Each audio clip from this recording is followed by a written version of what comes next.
The term kamikaze translates to divine wind in English, a reference to a historical event in which typhoons, believed to be sent by the gods, saved Japan from Mongol invasions in the 13th century.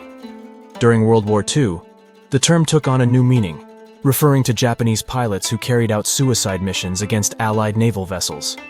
As the tide of the war turned against Japan, especially after the Battle of Leyte Gulf in 1944, the Japanese military sought desperate measures to halt the advancing Allied forces. The idea was that pilots, with their aircraft laden with explosives, would deliberately crash into enemy ships, causing significant damage. These missions were seen as the ultimate expression of the Bushido spirit, emphasizing honor, sacrifice, and loyalty to the emperor.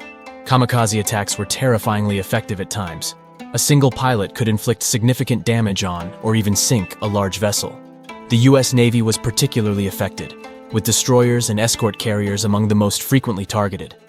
The psychological impact on Allied sailors was profound, as they had to face an enemy willing to die deliberately. Many describe the kamikaze raids as utterly terrifying and hard to understand from a Western and Christian perspective.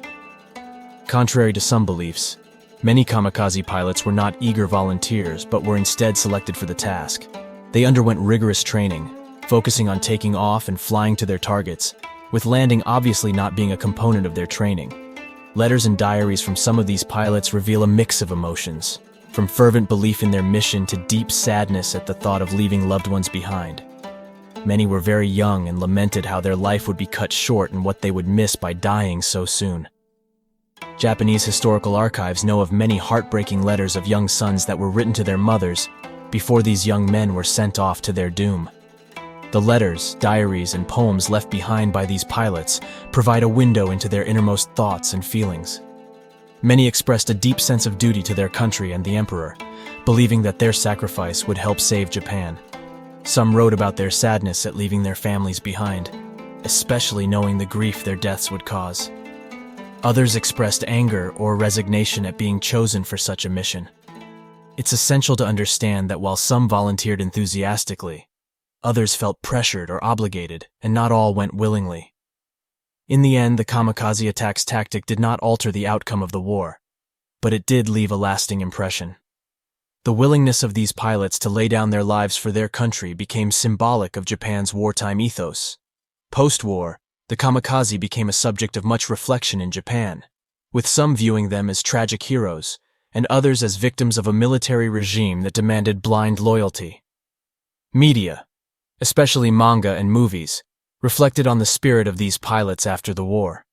Places like the Chiran Peace Museum for kamikaze pilots and the Yasukuni Shrine in Tokyo honor the memory of these young men. They are seen by many as symbols of the broader tragedy of the war and the sacrifices made by the Japanese people. The kamikaze are viewed with a mix of emotions in Japan. Some see them as tragic figures, victims of a militaristic regime that demanded total loyalty. Others view them as heroes who embodied the Bushido spirit of self-sacrifice. The topic can be divisive, especially when discussing Japan's wartime actions and responsibilities.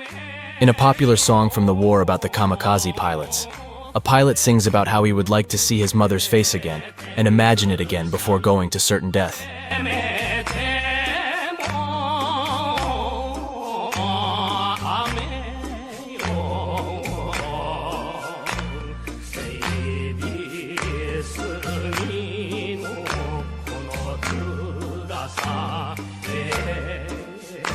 この辛さ